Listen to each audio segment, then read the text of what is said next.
Hello बच्चों, my self Raghuraj Singh. आज kinematics का लेक्चर नंबर 15 स्टार्ट करेंगे। आज मैं आपको पढ़ाऊंगा straight line motion with variable acceleration. ध्यान से देखो, अभी तक चाहे मोशन अंडर ग्रेविटी के क्वेश्चंस कर रहे थे, चाहे हम जनरल स्ट्रेट लाइन मोशन पढ़ रहे थे, सब में हम क्या कर रहे थे, एक्सीलरेशन का मैग्नीट्यूड क्या ले रहे थे, कांस्टेंट। और एक बहुत बेहतरीन बात बता दूं जो पढ़ते पढ़ते कई बार आपको याद नहीं रहती, जितनी भी इक्वेशंस ऑफ मोशन हमने ड्राइव किए 5 किए, जिसमें हमने पहली पढ़ी v equal to you plus A t, second पढ़ी s equal to U T plus half A T square, third पढ़ी v square equal to you square plus 2as, fourth पढ़ी S N equal to you plus 2n minus 1 into a upon 2, और fifth पढ़ी थी कि average velocity होती है v plus you upon 2।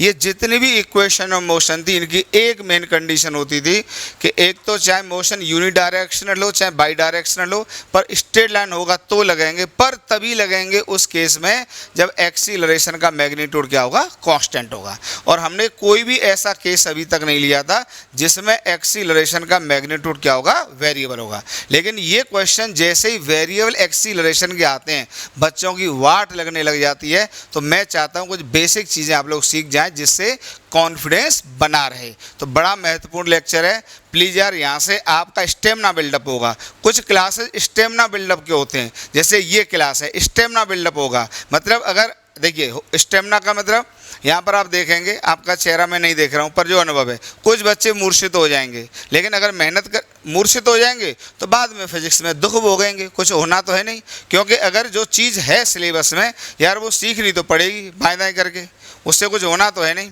तो सीखना तो पड़ेगा ही, तो उसको मेहनत से पढ़ लीजिए। बहुत आराम से मैं आप लोगों को पढ़ा देता हूँ, ठीक। चलिए,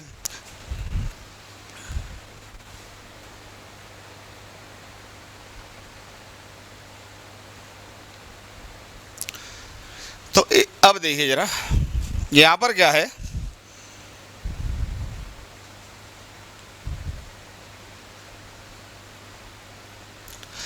देखिए इन दिस आर्टिकल, इस आर्टिकल में we shall discuss 3 type of basic cases.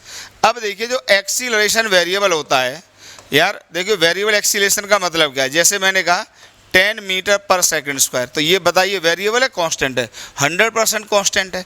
लेकिन मैंने ए को मान लो कह दिया 2t+1, ये कह दिया, तो इसका मतलब क्या है कि देखिए इसका मतलब ये अलग अलग टाइम पे अलग अलग होगा।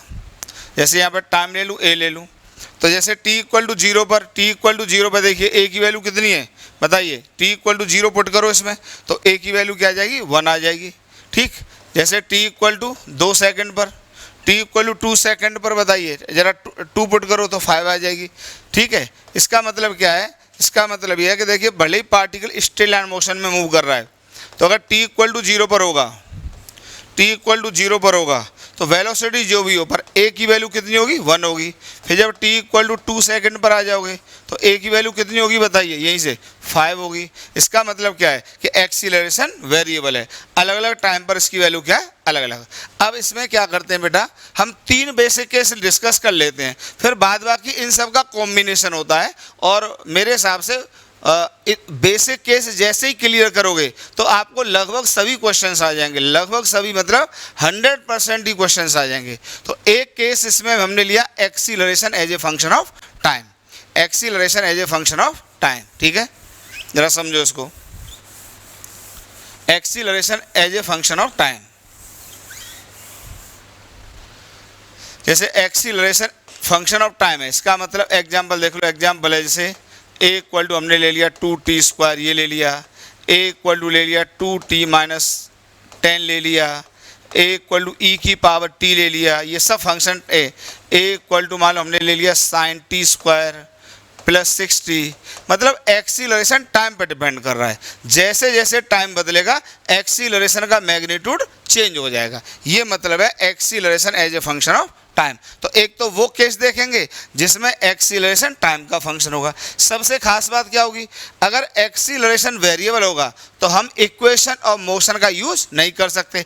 इस बात को पहले दिमाग में डालो, या यहाँ पे एक बार लिख लो कि when acceleration is variable, when acceleration is variable, ये जरा लिख लो बहुत अच्छे से, acceleration is variable, we can not use standard equations of motion, जितनी भी स्टैंडर्ड इक्वेशंस ऑफ मोशन पढ़े थे उनका यूज नहीं कर सकते। कौन कौन सी? जो तीनों थी, v इक्वल यू प्लस ए टी, बार बार क्या बोलूँ आप समझ रहे हो, 5 की 5 इक्वेशन का यूज नहीं कर सकते। ठीक है, फिर दूसरा केस इसमें हटा दें, स्क्रीनशॉट ले लो, एकदम अभी डिटेल पढ़ाएंगे, अभी तो समझा रहे हैं कि टाइम का फंक्शन है तो एक्सीलरेशन ऐसा कुछ रहेगा। ठीक है, ऐसा कुछ रहेगा। ठीक, अगर टाइम का फंक्शन है तो एक्सीलरेशन ऐसा कुछ रहेगा। फिर जैसे एक्सीलरेशन पोजीशन का फंक्शन है,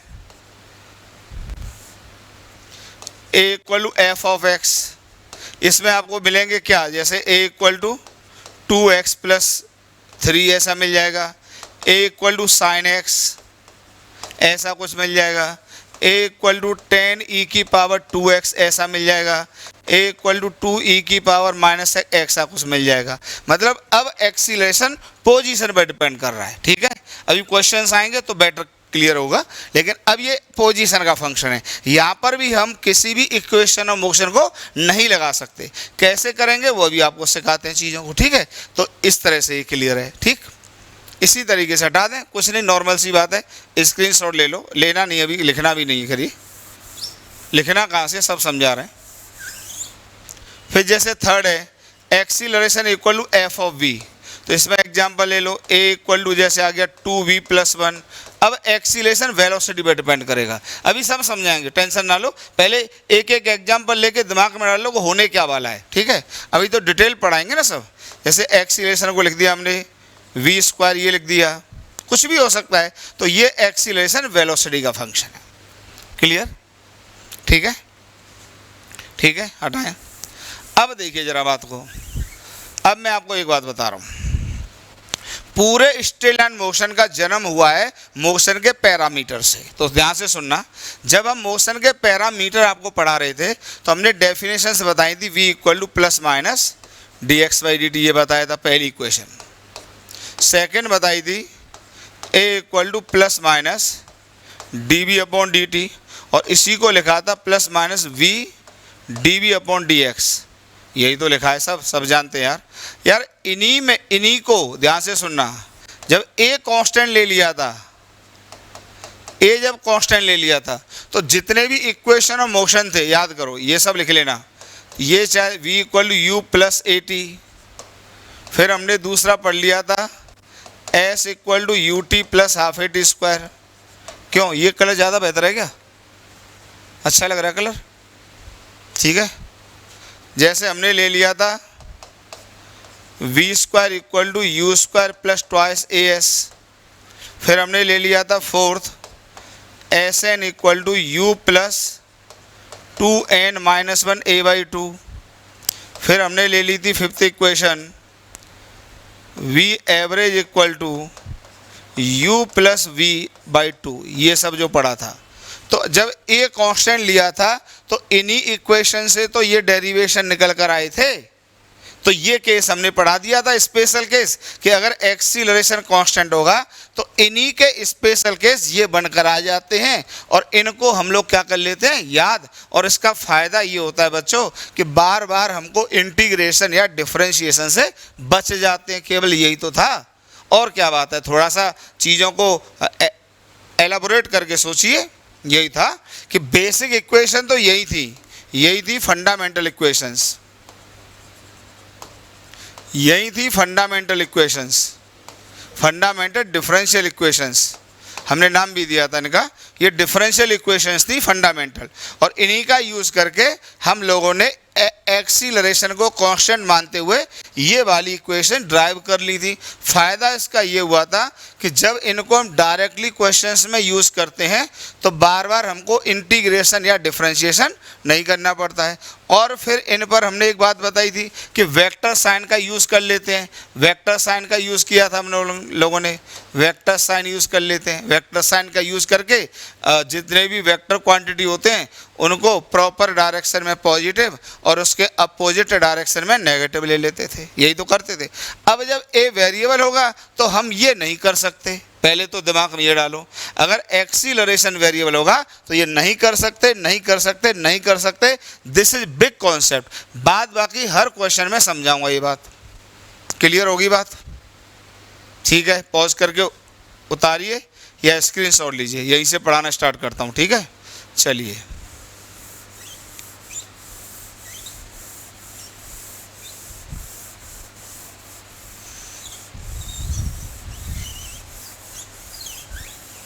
अब इसमें पहला केस ले लेते हैं एकदम बेसिक से। केस वन ले लेते हैं, a equal to F of T. आराम से समझिए, इसका एग्जाम्पल भी लेते चलते हैं। मान लो एक्सीलरेशन दिया हुआ है 2t² + 3a दिया हुआ है। ठीक है, अब देखिए इसका मतलब समझिए क्या है कि अगर सबसे पहले तो एक्सीलरेशन वेरिएबल है। पहले ज़रा सुन लीजिए कैसे वेरिएबल है, ये भी सुन लो। तो यहाँ पे मैं टाइम लिख देता हूँ, यहाँ पे a लिख देता हूँ। जैसे t इक्वल टू 0 पर a की वैल्यू कितनी आ जाएगी? 3 आ जाएगी। इतना तो समझ ही रहे होगे। 0 पुट करो, फिर जैसे 1 सेकेंड पुट करो, 1 सेकेंड पर कितनी आ जाएगी? 5 आ जाएगी। 2 पुट करो, जरा 2 पुट करोगे 2 दूनी 4 दूनी 8, 11 आ जाएगी।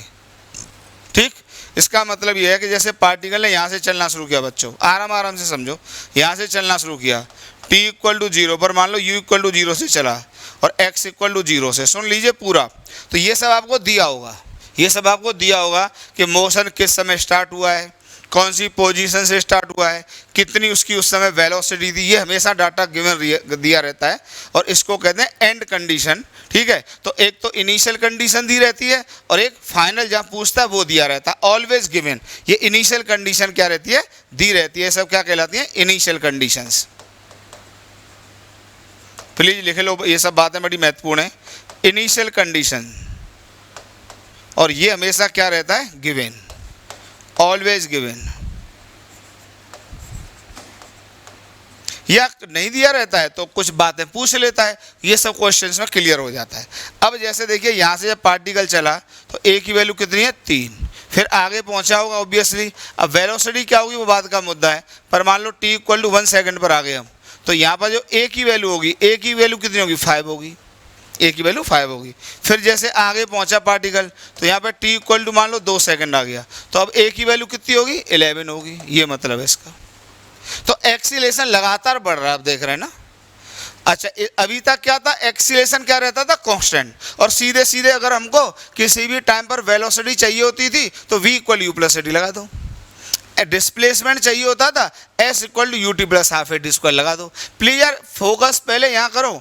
अब ये सब नहीं लग पाएगा क्योंकि एक्सीलरेशन क्या है? वेरिएबल है।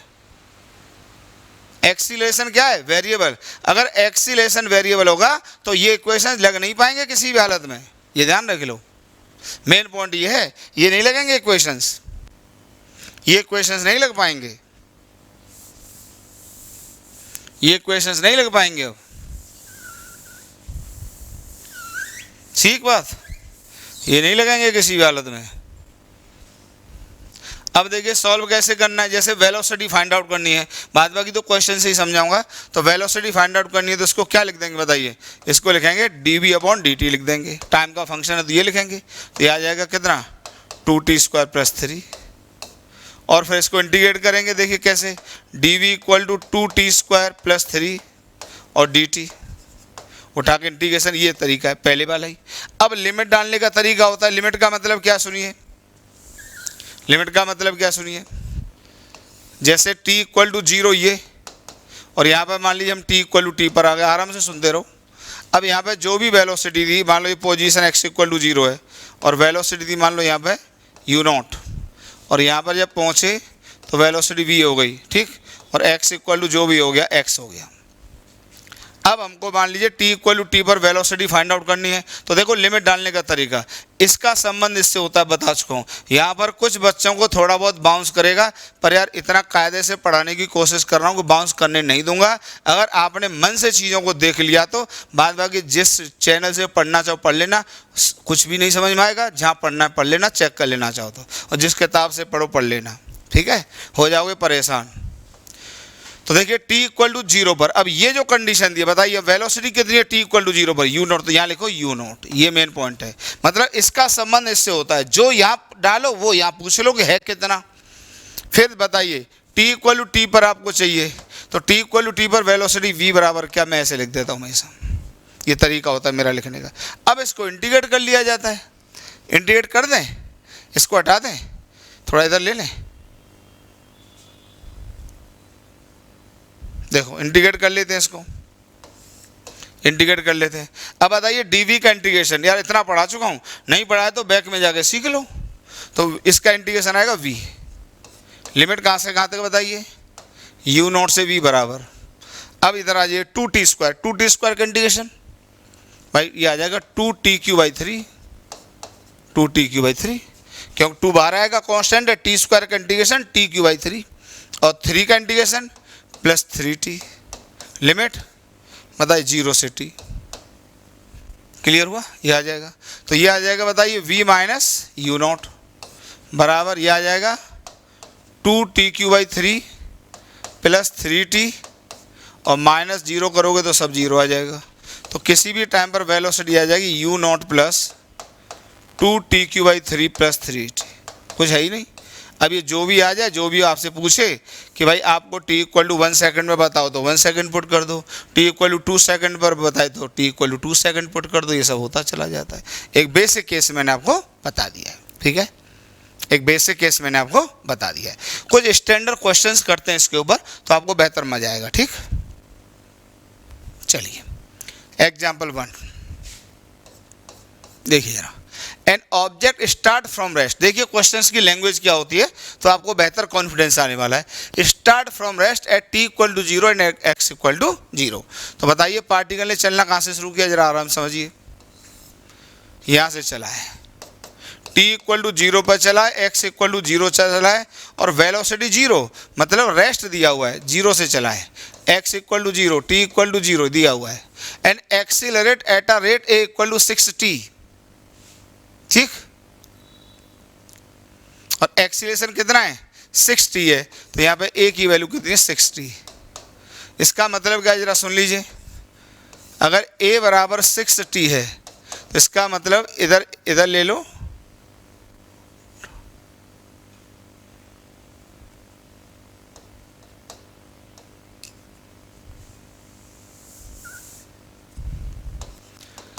a बराबर 60 है। सबसे पहला फिर मैं बार बार बोलूँगा, अगर एक्सीलरेशन वेरिएबल है तो इक्वेशन ऑफ मोशन नहीं लग सकते, नहीं लग सकते, नहीं लग सकते। जैसे सवाल में पूछा find the velocity and displacement, अगर a कांस्टेंट होता तो t इक्वल टू t की वेलोसिटी फाइंड आउट करने के लिए v equal u plus at लगा देते, लेकिन यहाँ नहीं लगा पाएंगे क्योंकि a क्या है वेरिएबल। बार बार बोल रहा हूँ, जो गलती होती है यही गलतियाँ ही तो दूर करानी है। डिस्प्लेसमेंट अगर t इक्वल टू टी पर फाइंड आउट करना होता तो सीधे सीधे लिख देते s equal to U T plus half A T square. अब नहीं लिख सकते क्योंकि एक्सीलरेशन वेरिएबल है, नहीं लिख सकते, नहीं लिख सकते। कैसे निकालेंगे, बेसिक डिफरेंशियल इक्वेशन से निकालेंगे। अगर ये है तो देखिए यहाँ पर t लिख लो या a लिख लो, 0 पे 0 है, 1 सेकंड में 6 आ जाएगा, 2 सेकंड में 12 आ जाएगा, तो लगातार बढ़ता जा रहा है, लगातार बढ़ता जा रहा है। देखिए आदत पड़ जाएगी आज ही सीखने की कैसे करते हैं। तो अब हमसे पूछा है कि मान लीजिए यहाँ पर t इक्वल टू टी पर आ जाते हैं, चलिए t इक्वल टू टी पर इसकी वेलोसिटी v हो जाती है और जो एक्सीलरेशन होगा यहाँ कितना होगा, t इक्वल टू 60 होगा। क्लियर हुई बात, क्लियर हुई बात। अब देखिए अब हमको v फाइंड आउट करना है। अब मान लो यहाँ से यहाँ तक x चल गया, ठीक है, ये हटा रहा हूँ। अब सुनिए हमारे पास एकमात्र ऑप्शन क्या होता है, जरा सीखिए यार। वो इक्वेशन ऑफ मोशन भी तो डिफरेंशियल इक्वेशन सॉल्व करके ही हमने ड्राइव की थी। तो बताइए a इक्वल टू क्या दिया हुआ, बताइए 60, ठीक। तो a को क्या लिख देंगे बताइए, dv upon dt equal to 60। और अब यहाँ से क्या आ जाएगा, dv इक्वल टू क्या आ जाएगा 6t और dt। उठा के इंटीग्रेट कर दो, कठिन नहीं है, बस ये है कि हल्का सा अड़ियल रवैया अपनाना होता है। कुछ बच्चों का क्या रहता है, अड़ियल रवैया ही नहीं अपनाते, उनको लगा अरे यार इंटीग्रेशन खत्म कहानी। अड़ियल रवैया अपनाइए, अड़ियल। देखिए हर चीज़ आसान होती है 100%। इंटीग्रेशन कर दो जरा, ये कर दीजिए। ये बताया लिमिट यहाँ से देखा करो। बताइए जब t इक्वल टू 0 है तो वेलोसिटी कितनी दी है, 0 लो, 0 लिख दी। अब बताइए यहाँ जाइए t इक्वल टू टी पर, t इक्वल टू टी पर वेलोसिटी दी नहीं, पूछे तो v बराबर क्या, क्वेश्चन मार्क लगा दिया करो। ये तरीका होता है, बहुत आसान होते हैं क्वेश्चंस, लेकिन इतने ही कठिन लगते हैं बच्चों को, होते नहीं है एक्चुअली में कठिन। इसको इंटीग्रेट कर लो तो आ जाएगा v, लिमिट आ जाएगा 0 से v बराबर, ये आ जाएगा 6t²/2, लिमिट 0 से t, क्लियर हुआ, 0 से t ये आ गया। बताइए यहाँ पे लिमिट पुट करोगे तो ये आ जाएगा v - 0 बराबर, अब ये 3t² है तो ये आ गया 3t², तो v इक्वल टू कितना आ गया बताइए, 3t² आ गया, v इक्वल टू 3t² आ गया। अब ये भी एक बात सिखाते हैं जरा आपको, एक बात सिखाते हैं, ठीक। तो ये आ गया आपका वेलोसिटी इक्वल टू 3t²। अब आपको मान लो x बताना है t इक्वल टू t पर, तो v को ही क्या लिख दो बताइए, dx/dt लिख दो, तो ये आ जाएगा 3t²। अब फिर इसको एक जैसे वेरिएबल एक तरफ ले जाओ, ये सब पढ़ा चुका हूँ, तो यहाँ से क्या आ जाएगा बताइए, dx इक्वल टू 3t² और dt उठा के फिर इंटीग्रेट कर दो। फिर लिमिट की बातचीत यहाँ से करो, बताइए जब t इक्वल टू 0 तो x इक्वल टू 0 दिया था, देखो t इक्वल टू 0 पर x इक्वल टू 0 दिया था, देखो, और t इक्वल टू t पर x की वैल्यू कितनी है, x, ठीक। तो t इक्वल टू 0 पर x equal to 0, t equal to t पर x इक्वल टू x, ये लिख दीजिए,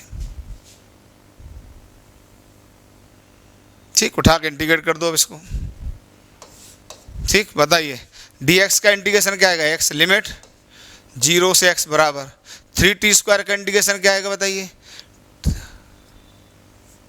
3t², इसका आ जाएगा 3t³ 3, लिमिट 0 से t, तो ये आ जाएगा x - 0 बराबर t³, तो x इक्वल टू t³, ये आ गया इसका आंसर। यही आंसर लिखना है, यही आंसर लिखना है, v इक्वल टू 3t²। अच्छा, एग्जाम में सवाल कैसे पूछता है, सवाल ऐसे पूछता है कि velocity is proportional to t⁻1 t⁻4, तो आंसर क्या, t⁻2। पूछता है कि displacement is proportional to t⁻3/2 t⁻4/3, तो आंसर क्या, t⁻3। ऐसे क्वेश्चंस एग्जाम आते हैं, एकदम बेसिक बेसिक, ठीक, एकदम बेसिक बेसिक क्वेश्चंस आते हैं। नेक्स्ट क्वेश्चन देखिए, नेक्स्ट क्वेश्चन देखिए, an object moves such that its acceleration is a equal to 3 - 2t. Find the initial speed of the object such that the particle will have the same x coordinate as at t equal to 5 seconds and it had t equal to 0.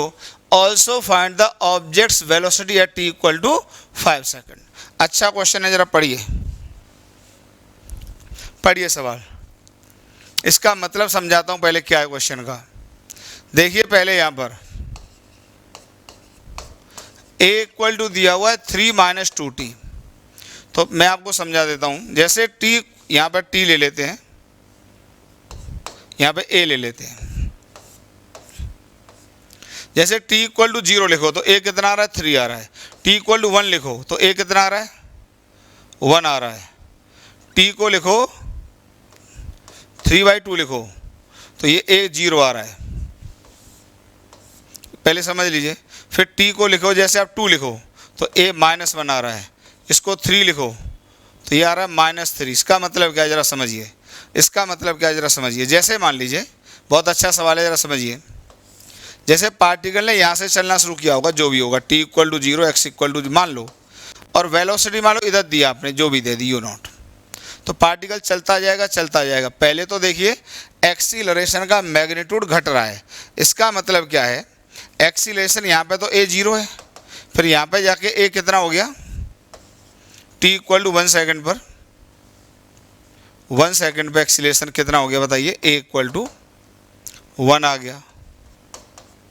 फिर आगे बढ़े, जरा देखिए, t equal to 3/2 second,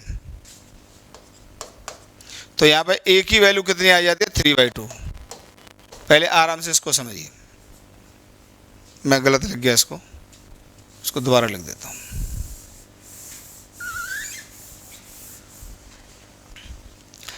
ये आपको clear हुआ। देखिए t equal to 0 पे a की वैल्यू 3 है, फिर 1 सेकंड पे 1 है, 3/2 पे 0 है। इसका मतलब क्या हुआ कि जब पार्टिकल यहाँ से चला t इक्वल टू 0 पर, जो भी इसकी वेलोसिटी रही होगी, मान लो u0, x इक्वल टू 0 से चला, तो यहाँ पे जो a की वैल्यू है वो कितनी है बताइए? a की वैल्यू है 3। a की वैल्यू कितनी है? 3 मीटर पर सेकंड स्क्वायर। जब पार्टिकल आगे पहुँचा तो t इक्वल टू मान लो 1 सेकंड आया, तो a की वैल्यू कितनी है? 1 मीटर पर सेकंड स्क्वायर। फिर जैसे ही t इक्वल टू 3/2 सेकंड आया, तो यहाँ पे a की वैल्यू कितनी है बताइए? 0 है। a की वैल्यू 0। इसका मतलब क्या हुआ बताइए? इसका मतलब ये हुआ कि जैसे जैसे पार्टिकल आगे जा रहा है, एक्सीलरेशन का मैग्नीट्यूड घटता जा रहा है। a इक्वल टू 0, ठीक है। अभी सब समझा देते हैं। तो पहले मैं आपको एक पॉइंट बताना चाहता हूँ कि जब तक पार्टिकल के पास एक्सीलरेशन होगा तब तक उसकी वेलोसिटी बढ़ेगी। अब देखिए, कुछ बच्चों के दिमाग में ये आएगा, बहुत ही अच्छा पॉइंट है, कि यहाँ से अगर एक्सीलरेशन घट रहा है तो वेलोसिटी भी घटेगी। देखिए यार, ये अंदर की बात है। वेलोसिटी को एक्सीलरेशन हमेशा बढ़ाता है, वेलोसिटी को घटाता है रिटार्डेशन। यार एक बात बताइए, यहाँ पर फर्क इतना ही तो होगा कि देखिए, यहाँ पर वेलोसिटी का रेट बढ़ने का वो 3 मीटर पर सेकंड स्क्वायर होगा, यहाँ पर वेलोसिटी को बढ़ने का रेट होगा 1 मीटर पर सेकंड स्क्वायर, और यहाँ पर वेलोसिटी बढ़ेगी नहीं। तो अगर मैं इसको a कह दूँ और इसको मैं b कह दूँ, तो बताइए a से b में तो वेलोसिटी लगातार बढ़ेगी ना। यार यहाँ पर फिर मैं बार बार बोलूँगा, देखिए आराम से सुन लीजिए, ऐसे समझिए कि एक पार्टिकल नीचे गिर रहा है, समझिए ज़रा। तो जैसे t इक्वल टू 0 पर मान लो इसका एक्सीलरेशन 10 है, और इसके बाद मान लो यहाँ पे 9 हो जाए a की वैल्यू, तो क्या 9 मीटर पर सेकंड स्क्वायर का एक्सीलरेशन इसकी वेलोसिटी को बढ़ाएगा? नहीं, अरे बढ़ाएगा। फर्क यह है कि यहाँ पर velocity 10 metre per second square के रेट से बढ़ेगी, और यहाँ पर velocity 9 metre per second square के रेट से बढ़ेगी। अगर एक्सीलरेशन, जैसे मैं आपसे कह दूँ भैया 8 equal to 4 metre per second square है, तो आप क्या कह दोगे कि वेलोसिटी को बढ़ाएगा घटाएगा? अरे बिल्कुल बढ़ाएगा भाई। जब तक a का डायरेक्शन वेलोसिटी के डायरेक्शन में होगा तब तक वेलोसिटी बढ़ेगी। वेलोसिटी को a तब घटाता है जब a का डायरेक्शन और वेलोसिटी का डायरेक्शन एक दूसरे के अपोजिट हो जाते हैं। तो अभी तो सेम डायरेक्शन है ना यार। इसको बहुत इजी वे में समझ लो कि जब तक a का डायरेक्शन वेलोसिटी के डायरेक्शन में होगा, चाहे एक्सीलरेशन का मैग्नीट्यूड कितना भी कम हो, कितना भी ज़्यादा हो, वेलोसिटी की वैल्यू हमेशा बढ़ेगी। तो देखिए यार, यहाँ पर एक्सीलरेशन का मैग्नीट्यूड भले ही घट रहा है पर वो वेलोसिटी को लगातार बढ़ाएगा। प्लीज़ यार, यहाँ पर ऐसा मेरा एक्सपीरियंस रहा है ऑफलाइन कोचिंग में कि बच्चों को दिक्कत आती है और वो काफ़ी देर तक नहीं समझ पाते हैं। पर मैं आपसे एक बात कह रहा हूँ, मैंने आपसे ऐसे ही पूछा कि एक पार्टिकल का acceleration 10 metre per second square है, एक का 2 मीटर पर सेकंड स्क्वायर है, एक का 1 मीटर पर सेकंड स्क्वायर है, तो तीनों ही केस में तो वेलोसिटी बढ़ेगी। जब मैं रिटार्डेशन बोलूंगा या ये कहूंगा कि वेलोसिटी और एक्सीलरेशन का डायरेक्शन एक दूसरे के अपोजिट है, तब वो वेलोसिटी को घटाएगा। प्लीज यार समझ लो। मुझे पता है यहाँ पर आप कंफ्यूज कर रहे हैं कि क्या बोल रहे हैं सर। अरे यार, जो भी एक्सीलरेशन हो, जैसे मैंने कहा कि इस समय मैं ऐसे कहा कि भाई ये बॉल है और a की वैल्यू 2 है, तो ये वेलोसिटी को बढ़ाएगा घटाएगा? अरे बिल्कुल बढ़ाएगा। हाँ, अगर मैंने कहा कि a की वैल्यू 2 है और वेलोसिटी इधर है तो अब घटाएगा, लेकिन इधर होगी तब तो बढ़ाएगा ना। जब दोनों का डायरेक्शन सेम होता है तो बढ़ती है, अपोजिट होता है तो घटती है। इतनी सी बात होती है इसमें। बात को समझ गए? ठीक है, बात समझ में आ गई है। अब देखिए क्या होगा। पहले पूरा क्वेश्चन को एलाबोरेट कर देते हैं। अब क्या होगा, इसके बाद देखिए एक्सीलरेशन हो गया नेगेटिव। देखिए इसके बाद नेगेटिव हो गया। नेगेटिव का मतलब अब इसका डायरेक्शन पलट गया। पहले पॉजिटिव एक्स एक्सिस में था, अब नेगेटिव एक्स एक्सिस में लग रहा है। इसका मतलब ये हुआ कि अब देखिए जैसे ही पार्टिकल यहां पर आया होगा, जो भी रहा होगा, t इक्वल टू मान लो 4 सेकेंड, क्यों a की वैल्यू क्या है? a है आपका 3t, a की वैल्यू है 3 - 2t। तो अब ये आया तो वेलोसिटी तो इधर होगी, लेकिन अब a इधर हो जाएगा कितना? 1 मीटर पर सेकंड स्क्वायर। अब डायरेक्शन का ही नेगेटिव ले लिया है, क्योंकि t equal to 4 second put कर देखो a नेगेटिव आ रहा है। नेगेटिव का मतलब इधर। अब यहाँ पर वेलोसिटी को ही घटाएगा। अब यहाँ पर ये वेलोसिटी को घटाएगा। अब इसके बाद इसकी वेलोसिटी घटना शुरू होगी। क्या होगा बताइए? घटते घटते एक समय ऐसा आ जाएगा जब इसकी वेलोसिटी जीरो भी हो जाएगी। मान लो वो t equal to t naught आ गया। इसके बाद पार्टिकल अपना डायरेक्शन ऑफ मोशन क्या कर लेगा? चेंज कर लेगा, क्योंकि अब वेलोसिटी जीरो हो गई और टाइम बढ़ रहा है, तो ए तो अब डायरेक्शन इधर ही है ना, तो अब ये डायरेक्शन ऑफ मोशन चेंज कर लेगा। क्लियर हुआ? तो देखिए अब मैं पूरा डायग्राम बना रहा हूँ, आपको इसमें मजा आएगा। पूरा डायग्राम बना रहा हूँ इसका।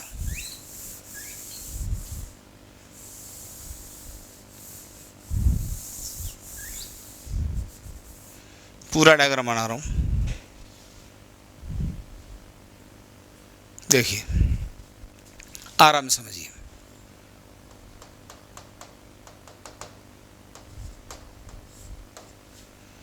टी इक्वल टू जीरो पर ए का फंक्शन क्या दिया है? 3 - 2t।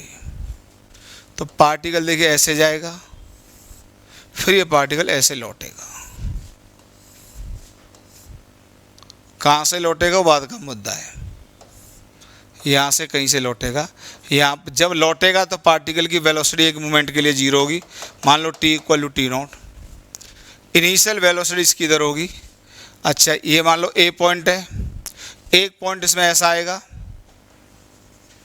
बी इसको मैं कह देता हूँ, जहाँ पर एक्सीलरेशन क्या होगा? जीरो होगा। इससे पहले ए इधर रहेगा, जो कितना होगा बताइए? 3 - 2t होगा। इसके बाद यहाँ पे वेलोसिटी मैक्सिमम हो जाएगी। क्यों हो जाएगी मैक्सिमम बताइए?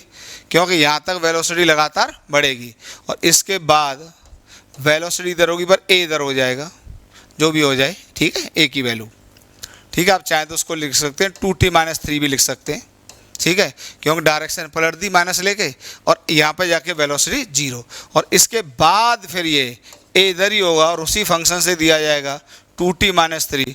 अब ये वेलोसिटी को लगातार बढ़ेगा। अब तो ये कभी दोबारा नेगेटिव होना नहीं है, क्योंकि अब इसका डायरेक्शन पलट गया, तो इस तरह से फिर इधर भागेगा, फिर ए इधर ही रहेगा, यहाँ पर भी आएगा कभी, ठीक, तो इधर ये अपना चलता चला जाएगा। तो इस तरह का मोशन होगा इस केस में। ए से बी में वेलोसिटी बढ़ेगी, यहाँ पर मैक्सिमम होगी, फिर यहाँ पर वेलोसिटी क्या हो जाएगी? सी वाले पॉइंट पर जीरो, और सी के बाद जब डायरेक्शन पलट जाएगी तो फिर इसकी वेलोसिटी लगातार बढ़ती चली जाएगी, ठीक है। ये इसका बेसिक क्वेश्चन है, ठीक हुआ? ये इसका बेसिक क्वेश्चन था, पहले तो ये समझो। अब देखिए क्वेश्चन में क्या पूछा था हमसे।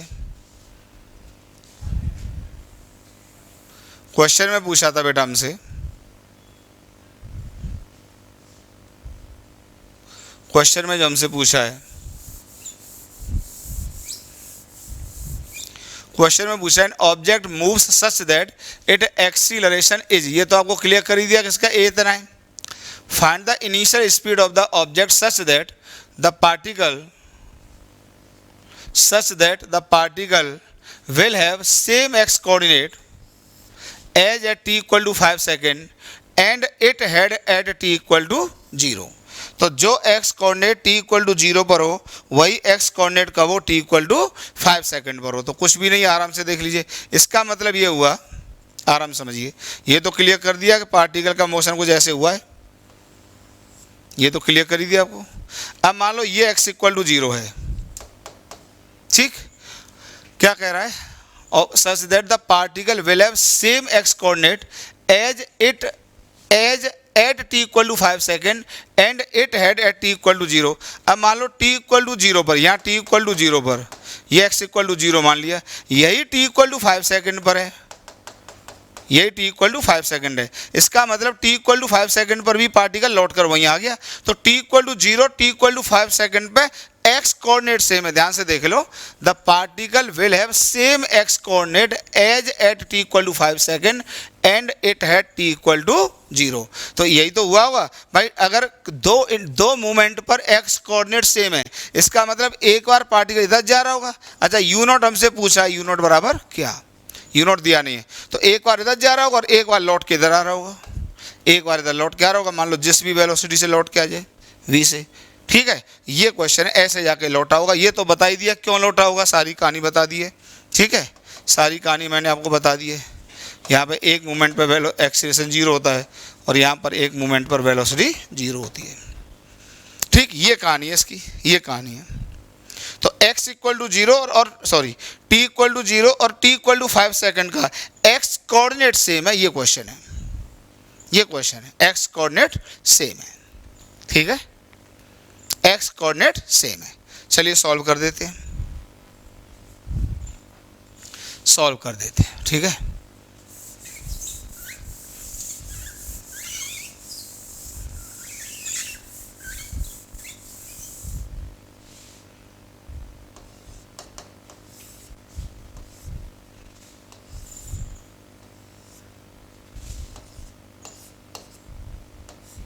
यू नॉट पूछा है, t इक्वल टू 0 ये, और ये t इक्वल टू 5 सेकेंड, ठीक। अब बताइए a क्या दिया था, a क्या था, 3 माइनस 2t था, 3 माइनस 2t, यहाँ से कर लेते हैं। a बराबर था 3 माइनस 2, इसको क्या लिखेंगे बताइए, dv अपॉन dt। क्लियर हुआ? तो यहाँ से आ जाएगा dv equal to 3 minus 2t और dt, उठा के इंटीग्रेशन कर दो। देखिए जब t इक्वल टू 0 था तो वेलोसिटी 0 मत पुट कर देना, क्योंकि t इक्वल टू 0 पर ये इनिशियल वेलोसिटी है जो सवाल में पूछी है, ये इनिशियल वेलोसिटी है, इनिशियल वेलोसिटी है, यही पूछी है। तो यहाँ पे u नॉट लिखना पड़ेगा आपको, और जब t इक्वल टू t तो फिर वेलोसिटी v, उठा के इंटीग्रेट करो।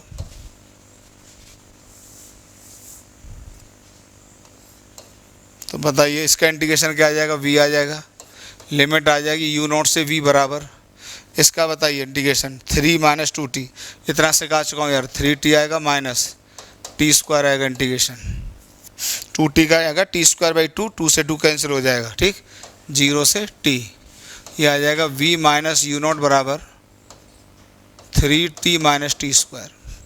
तो v बराबर आ जाएगा u naught plus 3t minus t square, इतना होता है इक्वेशन नंबर 1। तो ये velocity as a function of time आ गया, ये आ गया velocity as a function of time. अब आपको ये velocity as a function of time मिलेगा, और दिया क्या था कि t इक्वल टू 0 और x और t इक्वल टू 5 सेकेंड की x कोऑर्डिनेट सेम है। तो अब आपको निकालना पड़ेगा x as a function of time. तो इसको क्या लिखेंगे बताइए, dx बाई dt लिखेंगे, ओके। तो dx बाई dt लिखेंगे तो u naught plus 3t minus t square आ जाएगा। तो ये आ जाएगा यहाँ से dx equal to u naught d t plus 3t dt minus t square d T square, उठा के इंटीग्रेट कर दो इसको। अब बताइए जो t इक्वल टू 0 है तो उस समय x इक्वल टू 0, और जिस समय t इक्वल टू कितना 5, t इक्वल टू कितना 5, t इक्वल टू कितना 5, उस समय भी तो x की वैल्यू 0 है, उस समय भी तो x की वैल्यू 0 है, यही तो मेन पॉइंट है। तो अब बताइए इसका इंटीग्रेशन आ जाएगा x लिमिट 0 से 0 बराबर, इसका इंटीग्रेशन क्या आएगा बताइए, यू नॉट t लिमिट 0 से 5 प्लस इसका कितना आएगा बताइए 3t square by t limit 0 से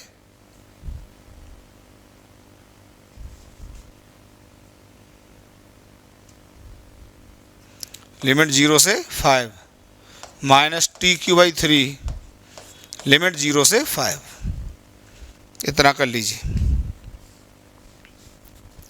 ठीक है।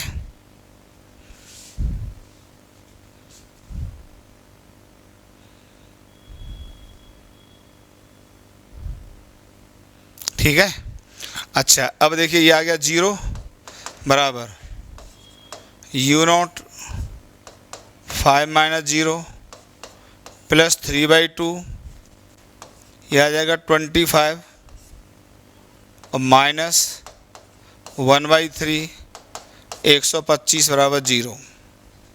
तो यहाँ से यह आ जाएगा 5 यू नॉट बराबर उधर जाएगा 125/3 और माइनस 75/2 और सॉल्व करते हैं बेटा, तो यू नॉट की जो वैल्यू मेरे पास है वो है 0.832 मीटर पर सेकेंड, 0.832 मीटर पर सेकेंड। ठीक, तो इनिशियल वेलोसिटी इसकी इतनी निकल कर आ जाती है, इनिशियल वेलोसिटी इतनी निकल कर आ जाती है, यही हमसे पूछी थी। और क्या पूछा था सवाल में? Also find the object's velocity at t equal to 5 second. Object की वेलोसिटी पूछी थी टी इक्वल टू 5 सेकेंड पर, तो बताइए वेलोसिटी क्या आया था फंक्शन में? वेलोसिटी एज ए फंक्शन क्या आया था?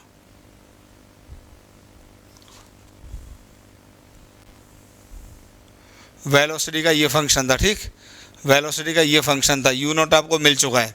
ठीक, तो देखिए वो भी निकाल देते हैं, वो भी निकाल देते हैं। देखिए जो वेलोसिटी का फंक्शन आया वो आया you naught plus 3t minus 5t square, और यू नॉट की वैल्यू कितनी आई है?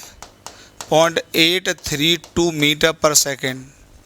तो यहाँ पर वेलोसिटी को लिख सकते हो 0.832 plus 3t minus 5t square. और आपसे वेलोसिटी कब पूछी है? t इक्वल टू 5 सेकेंड, तो at t equal to 5 second बताइए ज़रा वेलोसिटी की वैल्यू कितनी आ जाएगी? 0.832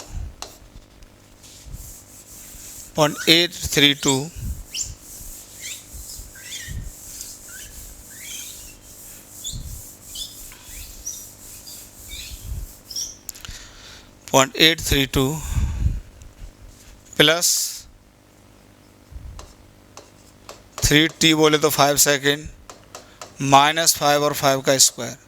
इसको सॉल्व करते हैं तो इसकी वैल्यू आती है माइनस 9.17 मीटर पर सेकेंड।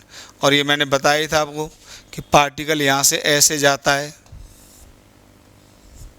यहाँ से चलता है इधर, u naught equal to 0.832 metre per second से t इक्वल टू 0 पर, और जब यहाँ आता है t इक्वल टू 5 सेकंड पर, तो दोनों का x कोऑर्डिनेट सेम है, फॉर वेलोसिटी आ जाएगी 9.17 मीटर पर सेकंड। ठीक है, और यहाँ पर पार्टिकल ने अपना डायरेक्शन ऑफ मोशन चेंज किया, तो एक मूवमेंट के लिए वेलोसिटी 0, यहाँ में पूरे में एक्सीलरेशन होगा, या बीच में इधर a होता है, फिर इधर रिटार्डेशन होता है। ये सारी कहानी आपको बता दी है। ओके, एक एक बात क्लियर हो गई, समझ में आ गया? ठीक है, बढ़िया सवाल था, आराम से इसको समझ लेना पॉज करके। अगला क्वेश्चन देखिए।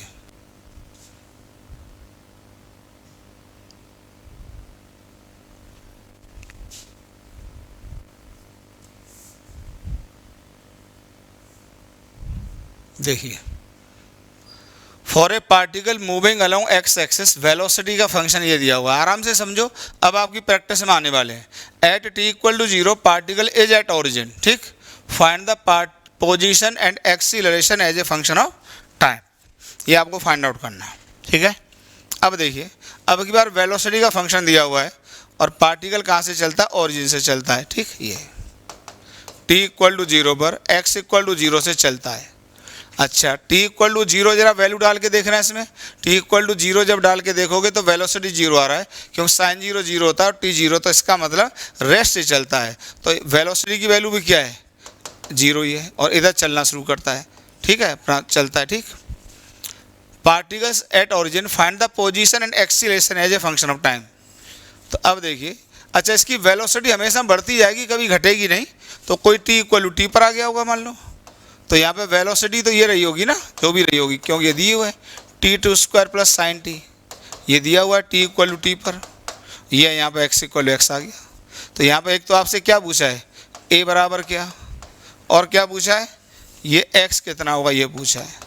देखिए कठिन नहीं होते हैं सवाल, एकदम आसान होते हैं, धीमे धीमे और भी आसान लगेंगे आपको। देखिए, ठीक, तो कुछ है नहीं। देखिए, जैसे आप क्या फाइंड आउट करना चाहते हैं? पहले a फाइंड आउट करना चाहते हैं, तो बताइए a को क्या लिखते हैं? बताइए dv/dt लिखते हैं, कुछ है ही नहीं। और अगर आपको x फाइंड आउट करना होता तो v को लिखते हैं dx/dt। ये डेफिनेशन होती है मोशन के पैरामीटर में पढ़ाई, उन्हीं को हम एक बार फिर बैक में जाके यूज़ कर रहे हैं। तो ये आ जाएगा d/dt, तो ये आ जाएगा d/dt ऑफ, ये फंक्शन था, बताइए क्या था? 2t² plus sign T. Differentiate कर दो जरा। अब बताइए इसका डिफ्रेंशिएशन कितना होगा, बताइए होगा 4t प्लस साइन टी का क्या होगा बताइए, cos t। भाई यही आंसर है, ए की वैल्यू यही आ गई। जिस भी समय पूछे अगर आपको x फाइंड आउट करना था तो v इक्वल टू कितना है बताइए, 2t² प्लस साइन टी। तो बताइए v को क्या लिख देंगे, dx/dt अगर पोजीशन फाइंड आउट करनी है। और ये लगातार बढ़ता जाएगा, ये तो क्लियर है, क्योंकि बताइए t की कोई भी वैल्यू दे लो ये कभी भी वापस नहीं आएगा, वेलोसिटी टाइम के हिसाब से लगातार बढ़ती जाएगी। एक्सप्रेशन देख के समझ में आती है बात। भाई पहले में ये समझ में आ रहा था कि ए ने डायरेक्शन पलटा है तो पार्टिकल को वापस घुमाकर लाया है, इस बार कोई चांस ही नहीं है। ये तो फंक्शन रीड करना पड़ेगा, थोड़ी सी मैथमेटिक्स तो आनी चाहिए इसके लिए। बिना मैथमेटिक्स के फिजिक्स तो नहीं चल सकती, बेसिक तो आना ही चाहिए कम से कम। तो जरा बताइए dx/dt कितना आ जाएगा, 2t² प्लस साइन टी। तो यहाँ से बताइए dx की वैल्यू कितनी आ गई, 2t² dt plus sign T, और dt उठा के कर दो इंटीग्रेट। ये जब t इक्वल टू 0 है तो दिया हुआ x इक्वल टू 0 दिया हुआ है, बोला मैंने। और जिस समय t इक्वल टू t तो उस समय x की वैल्यू पूछिए तो x बराबर क्या, ठीक। इसको कर लो।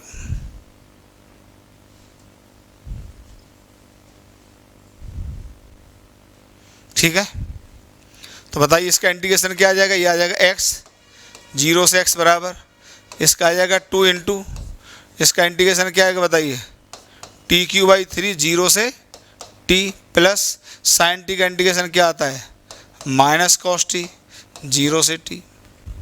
इतना तो आता ही होगा।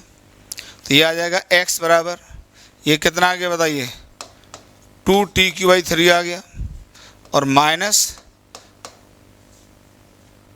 चलो माइनस बार ले लो, माइनस क्या आ जाएगा, cos t minus cos of 0। तो ये आ जाएगा x इक्वल टू 2q/3, ठीक, माइनस cos t प्लस 1 आ जाएगा। This is your answer, position as a function of time. ये आ गया, position as a function of time आ गया।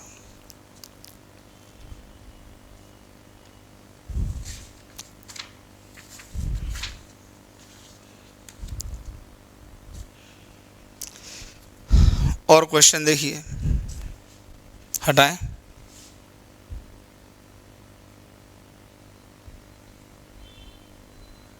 देखिए पहले,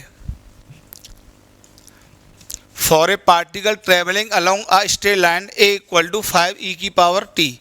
अब एक्सीलेशन का ये फंक्शन दिया हुआ है, a equal to 5e⁻t। If at t equal to 0, x equal to 0, v equal to 0, ये सब दिया हुआ है, ठीक। Find the velocity and displacement as a function of time. कुछ नहीं, आराम से समझिए। पहले मैं फंक्शन समझाता हूँ अब की बार। a इक्वल टू 5e⁻t दिया है, तो यार ये मैथमेटिकल फंक्शन क्या होता है मैं आपको समझा दूँ थोड़ा सा। t इक्वल टू 0, यहाँ पे a, जैसे 0 ले तो e⁻0 क्या बनेगा, 1 बनेगा, तो ये 5 आ जाएगा। फिर 1 ले तो 5e आ जाएगा, फिर 2 ले तो 5e² आ जाएगा। मतलब a एक तो पॉजिटिव है और इसका मैग्नीट्यूड लगातार बढ़ता जा रहा है। प्लीज़ ये सबसे पहले समझ लिया करो। तो इसका मतलब ये है, ध्यान से सुन लो, कि जहाँ से भी पार्टिकल चला होगा, वेलोसिटी तो चलो u बराबर 0 रही है और t इक्वल टू 0 पर x इक्वल टू 0 से चला, जो भी चला, पर a इसका लगातार बढ़ता जाएगा, a लगातार बढ़ता जाएगा। किसी भी समय पर t इक्वल टू t पर और x इक्वल टू x पर वेलोसिटी जो भी वो फाइंड आउट करनी है, पर जो a होगा वो कितना होगा, 5e⁻t होगा, और ये लगातार बढ़ता जाएगा। मतलब यहाँ पर कोई भी चांस नहीं है कि पार्टिकल अपना डायरेक्शन और मोशन चेंज करे। यार ये पहले डिसाइड कर लिया करो, तभी आपका कन्फ्यूजन दूर होगा। एक क्वेश्चन में बदला था तो आपको कई जगह दर्द हुआ इसलिए कह रहा हूँ। तो लगातार बढ़ती चली जाएगी वेलोसिटी, बढ़ता चला जाएगा एक्सीलरेशन, और बढ़ता चला जाएगा इसकी पोजीशन। यहाँ से ये सब फाइंड आउट करने हैं। Find the velocity and displacement as a function of time. तो कुछ है ही नहीं, ये पहले क्लियर कर दिया कि एक्सीलरेशन कैसा फंक्शन है, लगातार बढ़ता हुआ फंक्शन है। तो ना वेलोसिटी घटनी है क्योंकि एक्सीलरेशन लगातार बढ़ी रहा है, पोजीशन वापस कभी आना नहीं है क्योंकि डायरेक्शन और मोशन यहाँ पर कभी भी चेंज होगा ही नहीं। इतना पहले क्लियर करो।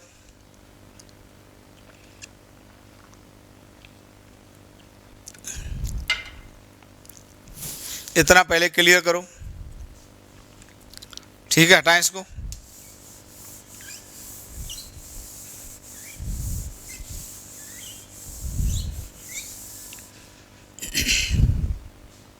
अब जरा सॉल्व कर देते हैं। देखिए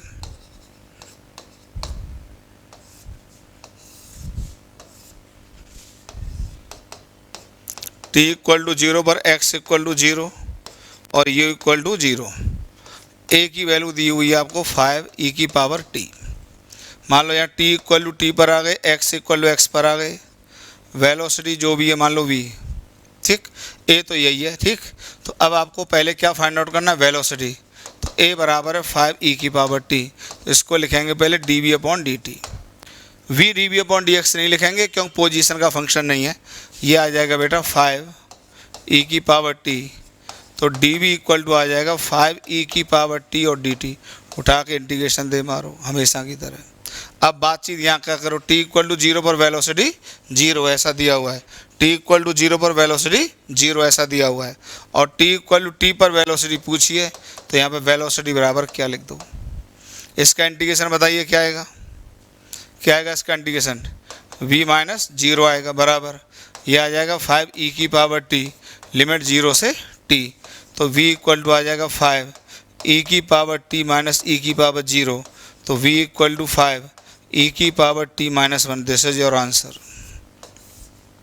दिस इज योर आंसर, ठीक है। फिर इसमें आपको फाइंड आउट करना था पोजीशन, ठीक। तो to find position at t equal to t, to find position at t equal to t। तो देखिए वेलोसिटी आ चुकी है कितनी, 5 e की पावर t माइनस 1 ये आ चुकी है, ठीक। तो अब इसको ज़रा लिखें, कलर बताना, ये अच्छा है वो अच्छा है, ये भी पहले वाला ज़्यादा अच्छा था, ठीक। इसी से लिखेंगे dx बाई dt बराबर, ये आ जाएगा 5 e की पावर t माइनस 1, ठीक। तो ये आ जाएगा देखिए फिर से dx इक्वल टू 5 e की पावर t माइनस 1 और dt। उठा के फिर इसको इंटीग्रेट कर दीजिए आप। बताइए जब t इक्वल टू 0 था तो x इक्वल टू 0 था ही, और जब t इक्वल टू t तो x बराबर क्या, ये पूछा है, ये पूछा है आपसे। तो ये आ जाएगा x लिमिट 0 से x बराबर, ये 5 तो बाहर आया, e की पावर t का इंटीग्रेशन e की पावर t होता है, सब जानते हैं, ठीक। और ये आ जाएगा माइनस t लिमिट 0 से t। तो ये आ जाएगा x माइनस 0 बराबर, बताइए तो 5 आ गया, e की power t minus t, minus पे 0 लिखेंगे हर जगह, e की पावर 0 माइनस 0। तो ये आ जाएगा x इक्वल टू 5 बाहर आएगा, ये आ जाएगा e की पावर t माइनस t और minus 1। This is your answer. ये आ गया position as a function of time, this is position as a function of time, this is position as a function of time, ठीक है।